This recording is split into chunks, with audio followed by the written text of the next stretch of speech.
Hello everyone, I'm reporting back from the Arona International Chess Festival, and in this video we will check my game from yesterday, which was round 8 of the Arona Open, and unfortunately I lost this game. I played against the Cuban International Master Martinez Ramirez Lennis with the rating of 2450. And yeah, in this game obviously I really wanted to get the win, trying to get back to the top of the field. I think I put myself under too much pressure in this game, and visibly it did not go so well, but I still convinced myself to make the recap, because the games you lose and the games that are the most painful turn out to be the ones where you can simply learn the most, even though it's quite a tough process to go through, as everyone knows. So yeah, this game started with knight f3, d5, g3, g6. And I went for this kind of symmetrical Grunfeld, which would arrive if white would go for bishop g2, bishop g7, d4, and now we are in this symmetrical type of position, which I would be happy to play. But he played c4, and now after d takes c4, here if I would go c6, which is also possible, I think white has some extra options like queen a4 if I'm not totally wrong now. With the point being that now after bishop g7, he could take here, and now I would have to take with my queen. So I think at least this is one extra option for white with this move order. Therefore, I took on c4, queen a4 check. White also has this option of knight a3 to gain back this pawn like this, but black in general is pretty okay here. Most people go knight c6 and then e5. I think also even c5 is possible here, and then knight c6 going for some sort of English position. And in general here it's kind of like a reverse Sicilian after something like bishop g2, e5. Often knight g7 comes, knight g7, short castle, and black is pretty okay here in general. Even with this move order, white is a problem already because e4 is threatened, and if d3, I think even this e4 works here, giving the pawn and then having enough compensation if I'm not totally wrong. Therefore, I think white players even start here with d3, e5, bishop d2, not to allow this. But in general, black is pretty solid here. He went queen a4 check, knight c6, bishop g2, just to show knight e5 doesn't do much. At least in the game, I thought I simply have queen d5, and if knight c6, I thought I could even take on h1, and there are no real discoveries, and I simply won an exchange. So he went bishop g2, bishop g7, queen c4, and here I went for e5, knowing that this is still the way to go here. I also considered briefly to play bishop e6, queen c2, and now this knight h6 setup, where this knight often goes to, or at least wants to go to this d4 square, which is also one setup. In hindsight, I maybe should have gone for this, but I didn't know what was coming for me after e5. Because here I kind of only knew about white simply castling, and then black is fine playing knight e7, castle, bishop e6. Again, we have some kind of reversed Sicilian position. But here he played knight g5, and I was very shocked because I've never seen this, and therefore I already kind of assumed that it cannot be that good, otherwise I should have analyzed it. But I was also unsure, maybe I simply forgot about checking this line. And it puts already some pressure on me, at least psychologically, and at first I reacted well, but later on I kind of collapsed with the pressure. So after knight g5, obviously white is threatening mate on f7 here, and I have to stop it with knight h6. I cannot take on g5, unfortunately, because bishop takes e6, and after bc, queen c6, I'm simply losing the rook on a8. And if I go king f8, I mean, white could simply go back, and now I have problems with my king. But there is also bishop b7, which simply wins on the spot because of this double attack here, and it's game over. So I knew that I had to go for knight h6. Bishop takes e6. Now he has to take here, otherwise this whole business here didn't really do much. Otherwise, I'm simply casting next. So I have to take, and now he cannot be greedy and take this pawn, because now bishop d7, simply protecting the rook on a8, and white is in a lot of trouble. I simply get superb compensation for the pawn. He has to go back to some strange square like g2. If he were to go back to c2, for example, now I could take on g5. And the point being, after queen g2, now I cannot take because the rook on a8 is still hanging here. But after something like queen g2, simply short castle, and white is so underdeveloped. I have the bishop pair. The knight could come to d4, for example. Yeah, black has great compensation. This is much better already. That's why he went knight c3. I also thought that d3 is very logical, already protecting the knight on g5. But here I was planning to play queen d5, which is also the best move. And white obviously doesn't want to take here because now my pawn structure is healthy again, and I have the bishop pair, and I guess I would be already much better here. And if he would castle short, now I can take, and now I don't have the problem of this backward pawn here. Of course, my pawns are still not perfect, but it's better with this pawn being on c4 for me. And after knight f5, my knight will come to d4, and yeah, black also has the initiative here. So he went knight c3, which I think was a nice practical choice. I still cannot take on g5 because queen takes c6 is still winning because king and rook are hanging. So I castled short, and now he played queen h4, which was again very shocking to me. I only thought about a logical move like d3, but then my knight is coming to d4, where I think it's what I think is a good square there. And again, I thought I have very good compensation for my pawns being broken here. But he went queen h4, and now I cannot move my knight to f5 because there's mate on h7, and it kind of put me in an awkward position. And here I just spent way too much time. I think I thought 30 minutes here for absolutely no reason. I should just make a move, but it was tough for me because there were so many different ways to play, and all of them looked interesting. So at first I wondered why I couldn't go f6, simply pushing the knight away, and then going knight f5. But then I saw after f6 he has queen c4 check, he goes back, and after king h8, knight e6, he exchanges this important bishop from me. I have to take, otherwise I lose the exchange because of the fork. And then at least what I thought that white is probably better here because he will simply castle, his king is safe, d3, and I have this long-term issue of the pawns being weak. So that's why I didn't want to go f6.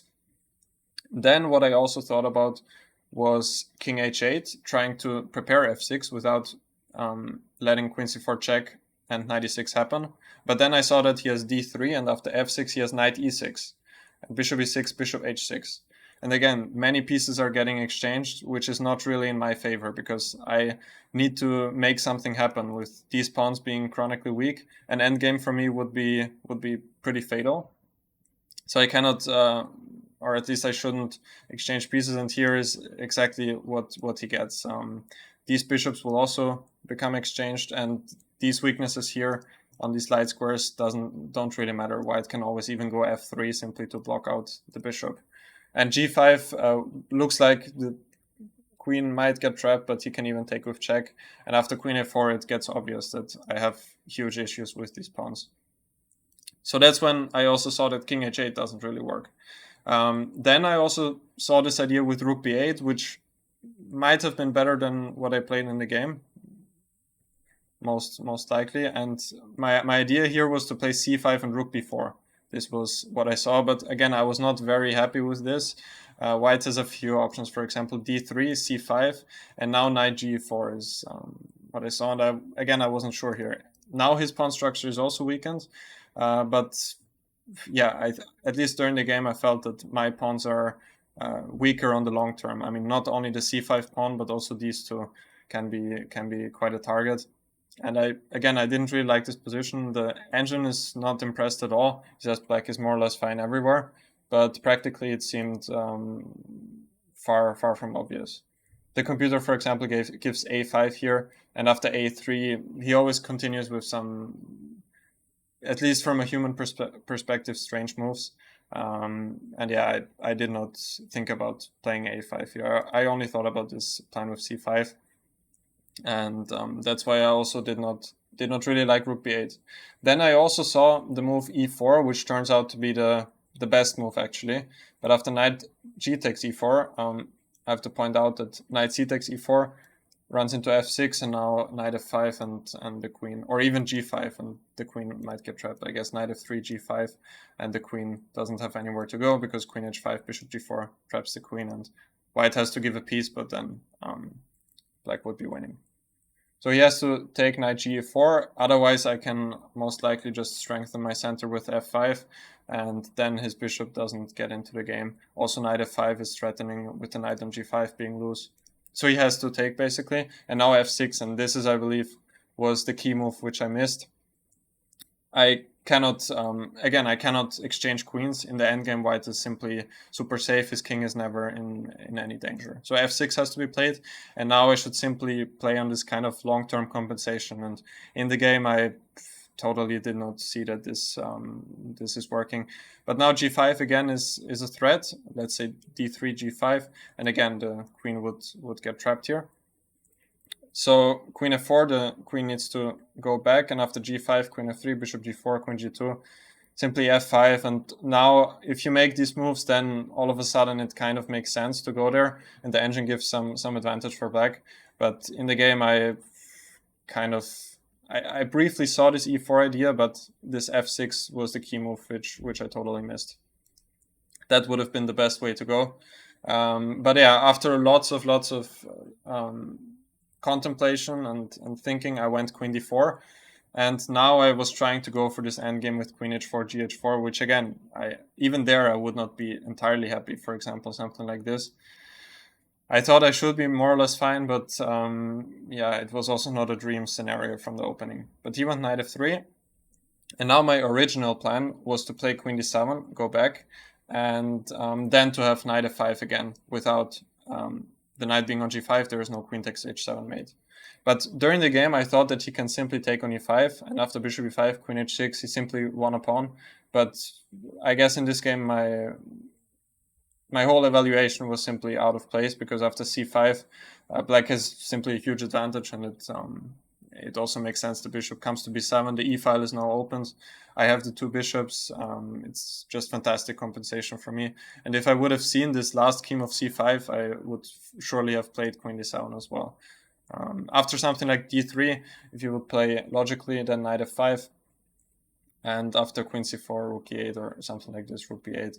Again, these are moves which would be hard in a game to find, for me at least. Rook e8 and rook b8. It's kind of logical to put them on the open files here on the b file, but if I were black, I would be trying to look for some very, very concrete play, trying to get rid of these doubled pawns. But the computer simply says I can play slowly, and I have enough play in the long run, which I think as a human is very hard to figure out during the game. But still, it would have been better than what I had. The computer even gave queen b6 here as the best, and then trying to go c5 again, maybe. One line which I checked was knight g5, c5, d3, and again e4 was the best move. Black simply has to play extremely dynamically, not to run into long-term troubles with these pawns, which was very hard for me during the game. And this again somehow works out for black. Don't ask me why, but yeah, the computer just handles these positions way stronger than me for sure in this game. I went for the endgame, and now I was already feeling super unhappy with my position, but for absolutely no reason. The position is actually still equal, but it simply was very hard during the game to figure out the way how to set up my pieces. And I was simply super worried that in the long run my pawns would get just demolished on the c-file, and I would lose everything here. The knight can come to c5 around, has this amazing outpost here, and I did not really find a plan to disrupt white's plan of simply playing d3, bishop d2, rook c1, and then putting pressure on my pawns here. I went g5, which was already probably a step in the wrong direction. What I thought about in the game was playing c5 and trying to get rid of this pawn. I want to go c4, and then sooner or later white, for example, after castle c4, if white wants to activate his bishop, he has to go d3 or b3, and then at least I can exchange this one weak pawn here, and here I would already be doing great, for example. But in the game I thought d3, And after bishop a6, again, renewing this threat of playing c4. I didn't like bishop h6, and now b3. The point of bishop h6 is that if b3 could always run into some e4 business. I guess here it's already pretty bad for white. But this position, again, here I thought I'm in a lot of trouble. Simply the pawn on c5 will most likely fall. But the computer simply goes c4, and after bc4, f5, knight c5 just goes back to c8. Then bishop f8 is coming, and he argues black has fantastic compensation. For example, castle, bishop f8, knight b3, and a5, a4 is coming. And all of a sudden, it just looks great for black. But during the game, it was just hard to figure out. And I mean, in this position, I thought I would be in huge danger. But yeah, dynamics tend to win in this type of position, I guess. Another line which the computer gave was simply to go a5 and then a4, and now white does not have this knight a4, knight c5. I think this would have been the best practical choice, to be honest, because white would like to go d3 in general, b3 to go knight a4 and stop me from playing a4.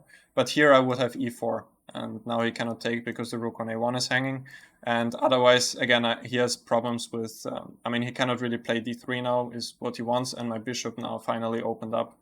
So I think a5 would have been the best, but even here, like after something like d3, a4, takes, knight f3, a position like this, yeah, at least during the game I was not sure here, but I guess bishop e6 is coming, rook b8, now at least I have some pressure along the b file, and the engine argues that I'm totally fine here. So a5, I guess, makes the most sense of the computer suggestions. I went g5, and now I tried to activate my knight to d4. That was the whole plan, because my knight on h6 wasn't doing much anyway, and I didn't really want to exchange them because I felt like it should only make white's life a bit easier. So I went g5. Now he played knight f3. During the game I only thought about him playing knight g2, and after some position like this, castle, he cannot take the pawn because there's knight c2 check, and I win the exchange. And after castle, g4, a position like this is what I thought, and even here I was not very happy, but it was the only thing I kind of saw, and at least now I have some ideas like f5, possibly f4 sometimes. And I thought in the worst case I can give the pawn and try to hope for some compensation, and here the computer actually agrees. This sample line here, for example, rook e1, simply protecting the pawn on e2 to prepare knight a4, knight e6, knight f4, f4. This is what the computer gave, and after bishop c5, simply rook f7.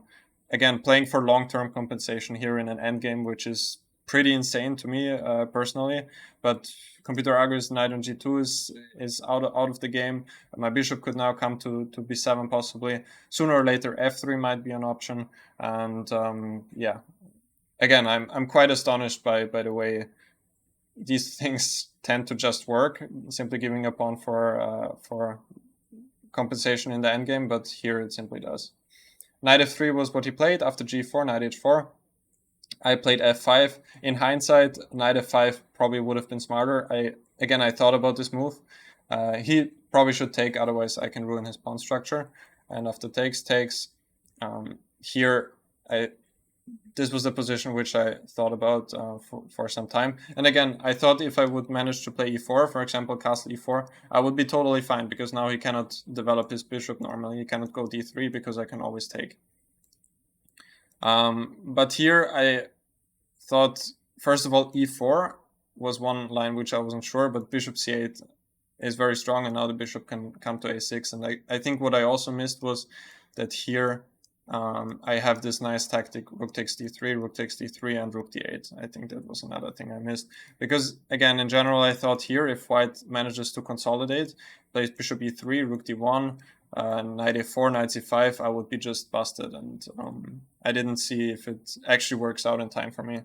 d3 was another thing I thought about, and here e4 was what I calculated. The point being, I just want to simplify to a draw. And after d4, here this opposite color, bishop endgame would be totally fine for me. But after knight e4, again, I thought about this position a bit. Rook a8, I simply want to regain the pawn. And after f3, takes f5. That's also why I want to take this rook here, so that the f8 rook could potentially support, put up support on the f file.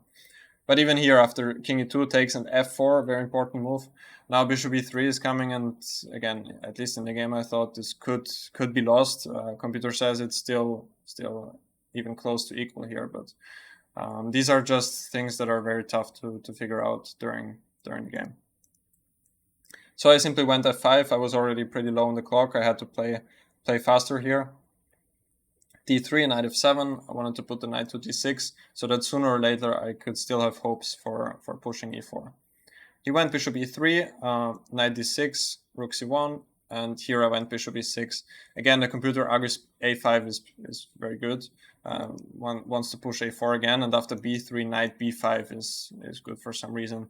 But again, this is so hard to figure out during the game, at least it was for me. If white would take on c7, he simply goes bishop e6, and black has perfect compensation, a4 coming. But I didn't see what knight b5 would do after short castle. And again, he just wants to push f4, bishop c5, take on c3, and go rook f7, and argues that black is fine. The bishop could come to d5, and a4 is an idea sooner or later. Yeah, I kind of missed this whole idea. I went bishop e6. He went f4, which again came more or less as a surprise to me. I thought more about castle, and again here basically the only good plan would be this a5, b3, knight b5, which I'm not sure I would have found in the game as well. He played f4, gf3, knight f3. I have to take this. If I were to take here, then always bishop f4, and now I have this other weakness on f5 here. The knight could come around to e3, for example. This would make things even worse.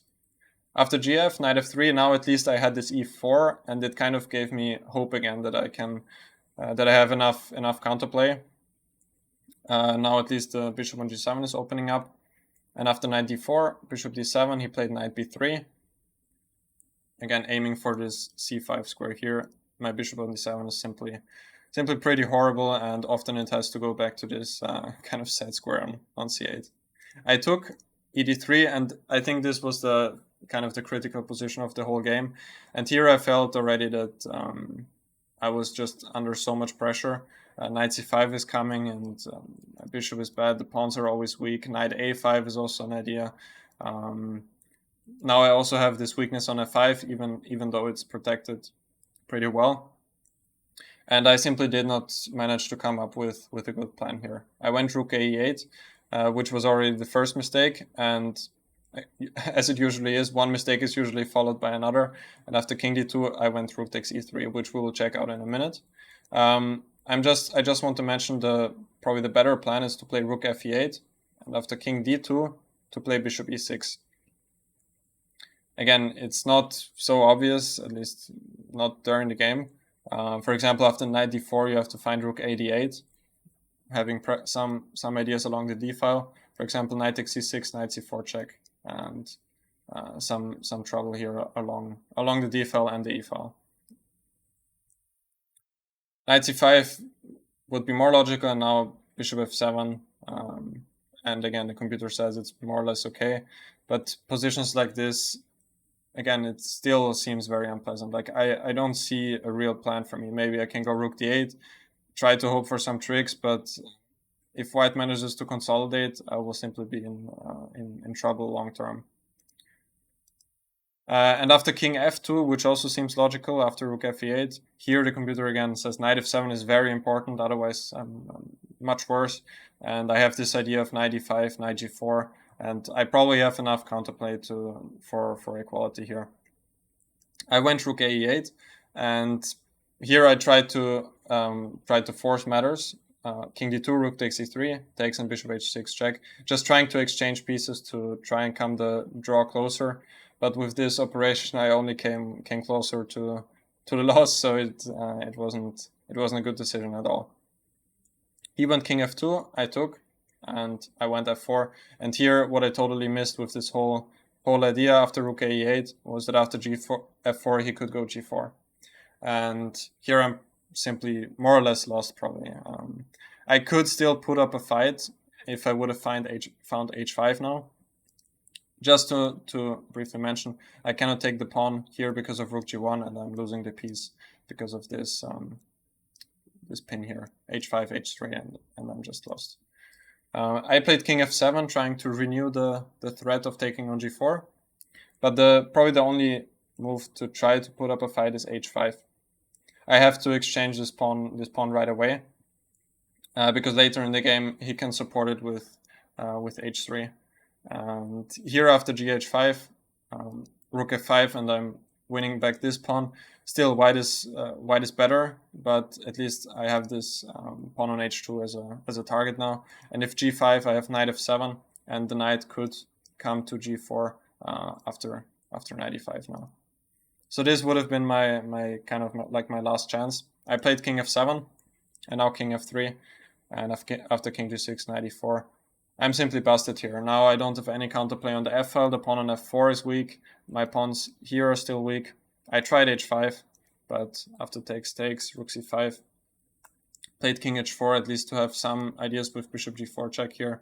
If my king would go back, it wouldn't be any better, I guess. Something like knight d4, the pawn on c6 will fall. I'm simply lost here. After king h4, knight d4, check, king f2, and now already he has mating ideas with, for example, knight f2 and then knight f3. I played rook d8, and knight f3 check, takes, and even here there are mating ideas with knight f6. I went knight b5, he went knight f6, and here after rook takes d3 check, I missed king e2, and after king f2 I resigned because I cannot stop the mate on h5. I could still try to play on with knight d4 check and try and hope for him to take on f4, because after knight e6 I'm winning the rook. But after king e4, king h3, again there's mate threatening here, so I have to run. Rook h5, king g2, and now king takes f4, and I'm also lost here. This pawn will just be very fast. h4 is coming, the rook will move, and then sooner or later there will come a new queen here. So yeah, I was very disappointed yesterday to lose this game. My opponent did play very well, I think, and he made a very smart choice by going into this line, because it already, at least from a practical point, it put some pressure on me, and I was not able to handle the complications here. This was a very critical moment, and I think it's also a great exercise to try and come up with the best plan here. And yeah, I spent way too much time, and e4 would have been a very strong resource, but I think it's by far not so easy to see. So yeah, as usually, thank you for watching the recap. Means a lot to me, and I hope to see you in the upcoming videos. Thank you, guys.